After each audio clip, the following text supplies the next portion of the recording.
yesterday we had our final budget retreat, and as a council, before we began formulating the budget for next year. So we do keep track of our city's financials year round and make adjustments as needed.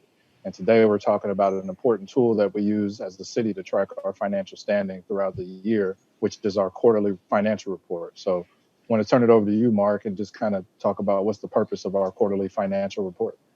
Okay, sure. The quarterly financial report is really just a check-in that we do every 3 months on our city revenues and expenditures. And we just look at whether things are going the way we expected or if we see any potential problems. Awesome. So we just received our final report for this quarter. So how is our finances shaping up as a city? Well, actually, we were performing very well until the COVID-19 virus hit. After that, we've been seeing a lot of big problems, and we're expecting the city to even have some budget deficits going forward in 2020 and 2021. So a lot of what we saw yesterday was pretty eye-opening. What are some of the problems that you expect? Well, a lot of our challenges are some of our revenues are based on how good our economy is doing and how much money our residents are spending. And when that decreases, our revenues tend to decrease. And in addition to that, we had a lot of city facilities that were shut down, including Century 2 and some of our recreation facilities and even municipal court. So that's hurt our revenue streams coming in. Okay. And what is kind of the dollar amount you're thinking we might be short by? Well, that's a challenge with all the variables, but we think it could be as much as $12 million in 2020 and maybe even $16 million next year. So what are some of your thoughts on how we fix that problem?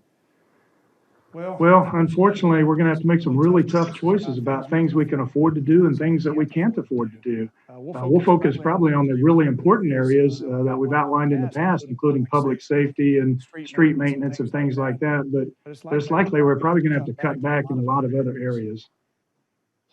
Okay. If a resident, folks watching today or just in general want to get involved, what are some ways they can do that? Well, we strongly encourage residents to get involved. That feedback is very important to our budget process. We're going to be holding a social media town hall on June 23rd. That's a great way for people to interact with us and provide us feedback and provide us comments. We'd really encourage that. In addition, we'll be going out to the neighborhoods and to the district advisory boards, I think starting next week. Now, that'll be a little bit of a challenge with the COVID virus. We might have to do some of it remotely, but we would encourage people to participate in that process too. Awesome. Do you have just a lot of folks asking you questions about some of this stuff? I know before I was in office, I used to reach out to you. Do you get a lot of feedback on budget stuff? We do. We have a lot of residents that contact us frequently, and we really encourage that. We love to share information. We love to let everybody know what's going on, and we'd like to get that feedback. It's very important to us. Awesome. Well, that's a lot of what we kind of wanted to put out there. Anticipation for questions or comments. Megan, do we have any from the community just yet? Not yet. Awesome. Well, we can give them a few seconds to talk about our city finances. I know that's definitely something I'm interested in and hearing from our community about. A lot of what we talked about and going through the various tiers of decisions we have to make. I know that you all worked pretty hard on that, but we're in a tough spot right now. Yeah, it's been a challenge, but like you said, it's very important that we get feedback because, the city finances affect a lot of residents, and it's important to know how our residents feel about that and what they feel is important. Yep. Well, I guess just to highlight again, a lot of the reason we're talking today is something that, I've been hoping that we could do more as a city, and that is make sure folks can specifically hear about our quarterly financial report. It's something that I know folks have reached out to me about, but we have this 4 times a year to the council. This is an opportunity for people to just solely talk about this one thing because sometimes it's buried in our agenda. So I'm glad that we're doing this today, and hopefully we do get some questions. If we don't get them today, then maybe in anticipation for our next quarterly report, which probably won't be any fun either. We'll have more questions then at that point. Okay, that would be great. Awesome. Megan, did we get any?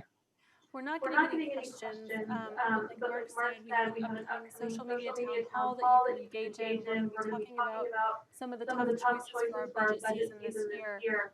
We also have a budget simulator tool that we'll be launching, so stay tuned for both of those things. We'll be announcing more details in the coming week or so.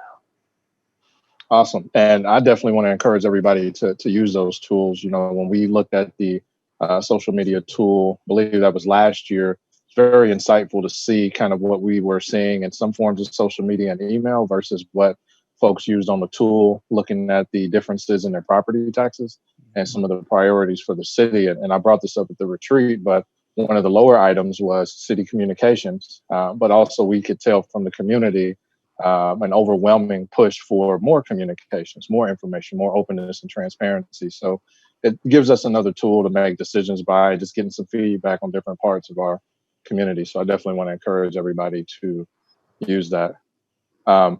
If we don't have more, we can go ahead and wrap up. I know that this will be shared and people will be able to see it. So without seeing any other questions, definitely, Mark, thank you for taking the time to join us today and kind of talk about this quarterly report with the community. Hopefully we'll get more questions next time.